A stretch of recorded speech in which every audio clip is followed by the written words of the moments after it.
The gospel has power. Praise the Lord, we're back. I know you ladies just loving this message. I know y'all love this message because I'm teaching about miniskirts and crosses on chests of the pastors, and chest open, and big muscles, and biceps and triceps and all that kind of stuff. And I know y'all love this kind of message. I know you do. I finished up last time. I think I was talking about the temptation of Jesus. And we went into several other things. But let's pick up, James mentioned it, on just how to resist temptation. And there's lots of temptation today, that's for sure. Let's begin to look at James chapter 1. James chapter 1.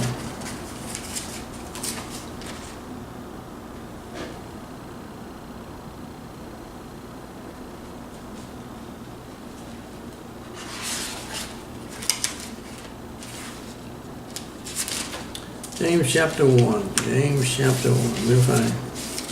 See, you get that mood. And James talks about the blessings of enduring temptations. And I'm finding, I believe I'm finding, I know I'm finding, I won't say I believe. I'm finding out people who get their lives fulfilled through the temptation of one another. Women get their lives fulfilled through the temptation of men. Men get their lives fulfilled through the temptations of women, and then vice versa. You got women tempting women's and men tempting men's, and we all gone astray from the right way. And I've talked about last time that that lust has got so much out of control. That's what James deals with. It's so much out of control. We lust for people to lust after us. We like that. The husbands like their wives to wear tight clothes and to show you what they have, and she loves to do it to show you what she has, and so forth and so on. So I remember in James and Isaiah says the head was sick. I think if they would coin a phrase today in our time, we would say the whole world's sick, because the whole world dressing like this. The whole world is trying to get someone to lust after them. Even the children, even mothers buy their children with clothes on that men lust after.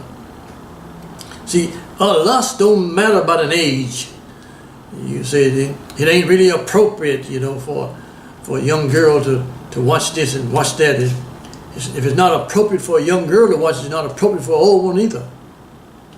Okay? I know you believe that. Let's look at James chapter 12. Chapter 1, verse 12. James says, "Blessed is the man that endureth temptation. For when he is tried, and he will be tried."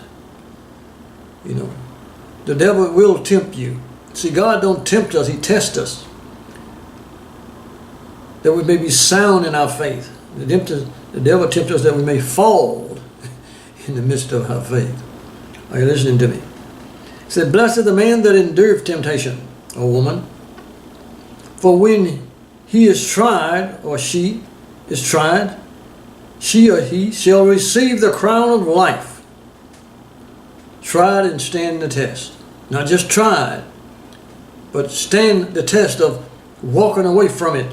The temptation, not reacting to it, not responding to it, not drooling over it. "He shall receive the crown of life which the Lord has promised to them that love him." The Lord has promised to the endurers of temptation. And the heat's been turned up. People are fulfilled, like I say, tempting you. It excites them to rouse them. And I always say, I want to wear my tight clothes, and I want you to lust after my body. I want you to lust after my hips, and I want you to lust after my legs. But don't touch me, I'll turn you in, I'll tell the law on you. And that's the way it goes, isn't it? So he says, "Blessed is the man or woman that endureth temptation. When he is tried, he shall receive the crown of life with the Lord has promised to those that love him." Then it says, "Let no man or woman say, when I'm tempted of God. For God cannot be tempted with evil, neither tempted he any man." But every man is tempted. Every man or woman is tempted. Listen what he said. But every man or woman is tempted when he is drawn, she is drawn away of their own lust. Your own lust draws you away. Your own lust refocuses your whole thinking. Every man is tempted, like I said, this way. I remember when it first started in the malls, where the women and men would come out in the mall to display themselves. Women display themselves for women display themselves for men, men vice versa, and doing vice versa. Now it moved into the church. That's where we come in. That's where we're going. We're not so much concerned about the world. We just talk about what the world does. But what the world does finds its way into the church. Leotards, mini skirts on top of them, behind the pulpit. Women preaching in pants so tight, you wondered if it took them a week to get in them. You think the man listening to your message from what you say, God? Your message, he's not listening to God, he's looking at you. You have a message for him. And he's lusting after that message. Are you listening to me? I know you like this. I know. Clap your hand and applaud for me. Like we do in church when I say something real good. Hallelujah. It says, let no man say when he is tempted of God, for God cannot be tempted with evil, neither tempting any man. But every man or woman is drawn away, when they're drawn away of their own lust. See, it's drawn away of your own lust. It's not a lust demon. It's a unclean spirit. The Bible lists about 14 or 16 different spirits, and not one of them is lust. And if you look at the manifestations, you've got about 160 manifestations of all them demons. That's really enough to go around, isn't it? 160. A lot of us operating probably all of them.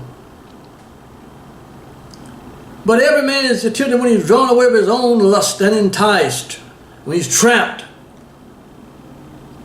The feeling has trapped me.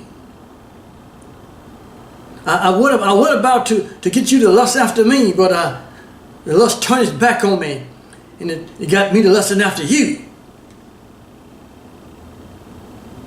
I couldn't trust my own lust.